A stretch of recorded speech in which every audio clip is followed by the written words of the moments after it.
Hello बच्चों, कैसे हैं? सब लोग अच्छे हैं? तो चलिए आइए हम लोग आज एक नई चैप्टर की शुरुआती करेंगे, लॉस एंड प्रॉफिट। हम लोग चैप्टर की शुरुआत करने जा रहे हैं लॉस एंड प्रॉफिट, अर्थात हानि और लाभ, लाभ और हानि। तो हम लोग चैप्टर पढ़ेंगे लाभ और हानि, प्रॉफिट एंड लॉस।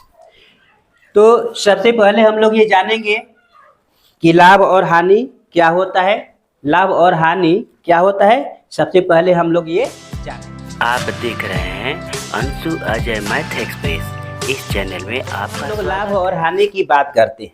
जब हम लोग लाभ और हानि की बात करते हैं तो यहाँ पर एक मुद्दा खड़ा होता है कि आखिर लाभ हानि होगा कैसे।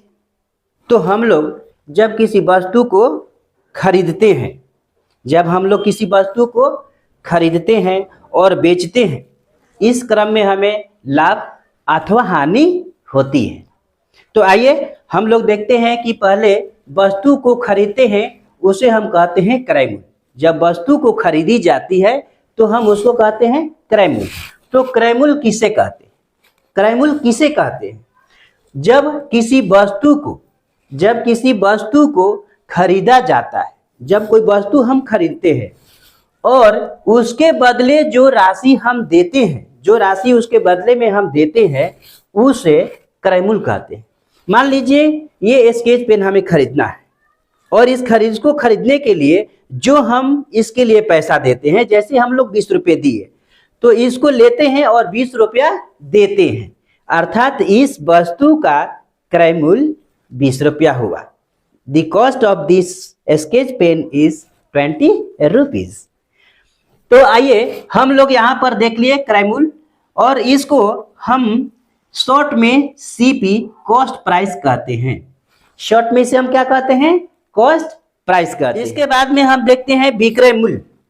जब हम वस्तु खरीदते हैं और खरीदने के बाद मान लीजिए इसी स्केच पेन को हमें दूसरे को बेचना है, बेचने के लिए जा रहे हैं, तो हम उसको कहेंगे अब विक्रय मूल्य। तो विक्रय मूल्य किसे कहते हैं उसको भी हम लोग परिभाषित कर लेते हैं यहाँ पर, विक्रय मूल्य। तो अब हम लोग विक्रय मूल्य को समझेंगे। विक्रय मूल्य जब किसी वस्तु को बेचा जाता है, जब किसी वस्तु को बेचा जाता है, जब किसी वस्तु को बेचा जाता है और उसके बदले जो हमें राशि प्राप्त होती है, जो हमें वस्तु को बेचने के बदले में जो राशि प्राप्त होगी, जो पैसा हमें मिलेगा, जो राशि प्राप्त होती है, उसे उस वस्तु का विक्रय मूल्य कहते हैं। उसे उस वस्तु का विक्रय मूल्य कहते हैं, क्योंकि हमने जो सामान खरीदा था, ये पेंसिल मार्क स्केच पेन है या कोई सामान है, हम उसको खरीदते हैं। तो खरीदते हैं उस समय हम पैसा देते हैं, वस्तु खरीदते हैं, तो उस वस्तु का हुआ क्रय मूल्य। लेकिन जब हम वस्तु को बेचते हैं और बेचने के क्रम में जो हमें राशि मिलती है, तो उस वस्तु का विक्रय मूल्य का वो राशि होता है, अर्थात विक्रय मूल्य है। तो जब हम खरीदते हैं क्रय मूल्य, जब हम वस्तु को बेचकर पैसा प्राप्त करते हैं, वह विक्रय मूल्य है। तो अब क्रय मूल्य और विक्रय मूल्य आप अच्छी तरह समझ गए, और विक्रय मूल्य को हम लोग शॉर्ट में एसपी से सूचित करते हैं। एसपी सेलिंग प्राइस, क्या कहते हैं? Selling price. एसपी क्रय मूल्य, विक्रय मूल्य समझ गए। अब आते हैं हम लोग लाभ के बारे में। तो लाभ क्या होता है भाई? लाभ कैसे मिलता है भाई? तो जब हम किसी वस्तु को, यहाँ पर देखिए, जब किसी वस्तु का विक्रय मूल्य क्रय मूल्य से अधिक हो, जब किसी वस्तु का विक्रय मूल्य जो है वह क्रय मूल्य से अधिक हो, तो उस अधिकतम प्राप्त राशि को लाभ कहते हैं। मान लीजिए कि हमने इस स्केच पेन को खरीदने के लिए मार्केट से 10 रुपया का खरीदा, लेकिन जब बेचना हुआ तो हम इसको 12 रुपया में बेच दिए। तो इस प्रकार से जो हमको अधिकतम राशि प्राप्त हुआ, जो हमको अधिक राशि प्राप्त हुआ, अधिकतम राशि 12 हो गया और न्यूनतम जो हम क्रय मूल्य किए थे वो 10 रुपये का था। तो इस दोनों राशि के जो अधिकतम राशि प्राप्त हुआ, जो अधिक राशि प्राप्त हुआ, क्रय मूल्य से जो अधिक प्राप्त हुआ, उसको हम क्या कहेंगे? लाभ। अर्थात लाभ निकालने के लिए हर स्थिति में हमारा विक्रय मूल्य जो है वह क्रय मूल्य से बड़ा होता है। यानी विक्रय मूल्य जो है क्रय मूल्य से हमेशा बड़ा होगा, उस स्थिति में हमें लाभ होगा, अर्थात selling price is greater than cost price. और इस प्रकार से लाभ का हमारे पास फॉर्मूला मिल जाएगा कि लाभ बराबर विक्रय मूल्य माइनस क्रय मूल्य।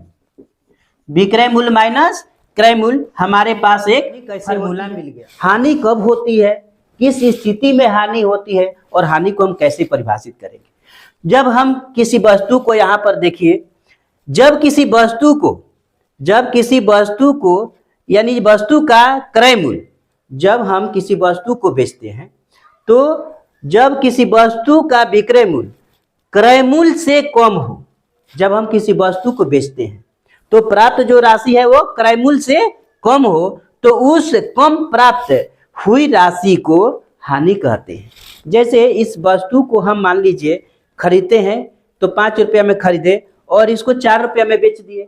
खरीदे थे 5 रुपया में, बेच दिए 4 रुपया में, तो जो कम प्राप्त राशि हुई, जितनी राशि कम प्राप्त हुई, उसको हम क्या कहेंगे, हानि कहेंगे। क्या कहेंगे, हानि कहेंगे। और इस स्थिति में हमारा क्या होता है कि विक्रय मूल्य जो है वह क्रय मूल्य से क्या होता है, छोटा होता है। विक्रय मूल्य क्या हो जाता है, क्रय मूल्य से छोटा हो जाता है। और यही कारण है, जैसे मान लीजिए 5 रुपया में हम खरीदे थे और इससे कम 4 रुपये में बेच दिए, तो छोटा हो गया, कम हो गया। और इस प्रकार से इस स्थिति में 1 रुपये की हमें हानि होती है। तो यहाँ पर हम लोग हानि का देख लिए, अब हानि का हम लोग सूत्र भी लिख लेते हैं। अर्थात इस प्रकार से हम लोग हानि के लिए सूत्र प्राप्त कर लेंगे कि हानि बराबर हो गया कि क्रय मूल्य माइनस विक्रय मूल्य, विक्रय मूल्य अर्थात सीपी माइनस एसपी। तो आइए आज हम लोगों ने क्रय मूल्य, विक्रय मूल्य और लाभ हानि को चर्चा किए और हम लोग समझे। फिर हम एक बार रिवाइज करा देते हैं, आप लोग अच्छी तरह समझ लें। क्रय मूल्य, ये मान लीजिए कि मेरे पास जो ये स्केच पेन है, इसको हमने मार्केट से 10 रुपया में खरीदा, तो ये हमारा स्केच पेन का क्रय मूल्य है 10 रुपया। अब इस स्केच पेन को हम ले जाते हैं मित्र दोस्तों या कहीं पर हम बेचते हैं, और बेचते हैं हम 15 रुपये में। इस प्रकार से 10 रुपया को मैंने खरीदा, क्रय मूल्य 10 रुपया हुआ, बेचने के लिए गए 15 रुपये में बेचे, विक्रय मूल्य कितना हो गया, 15 हो गया। तो यहाँ पर 15 जो है वो क्या है, विक्रय मूल्य बड़ा हो गया क्रय मूल्य से, और हमें होगा लाभ। और इस स्थिति में लाभ हम निकालेंगे और लाभ का हमारा फॉर्मूला डाल देंगे, फॉर्मूला का यूज करेंगे। तो लाभ बराबर क्या होता है, तो विक्रय मूल्य माइनस क्रय मूल्य। अब हमारा मान लीजिए कि इन केस ये हम 15 रुपये में ना बेच करके हम इसको 8 रुपये में बेच देते। कितना में बेच देते, 8 रुपये में बेच देते। जब हम 8 रुपये में बेचते तो क्या होता, हमारा ये जो विक्रय मूल्य है क्रय मूल्य से कम हो गया और हानि होगी। क्या होगी, बिल्कुल बिल्कुल आपके दिमाग में चल रहा है, वही होगी, अर्थात हानि होगी। और कितने रुपए की हानि होगी, तो हम लोग फॉर्मूला यूज करेंगे, क्या चीज की, क्रय मूल्य माइनस विक्रय मूल्य। खरीदे थे कितना, 10 रुपया में, और बेच दिए 8 रुपया में, 2 रुपये की हानि हो गई। तो चलिए बच्चों, अब आप लोग को समझ में आ गया होगा। नहीं समझ में आया हो तो हमें कमेंट करें, और यदि वीडियो पसंद आई है तो जरूर सब्सक्राइब करें मेरे चैनल को।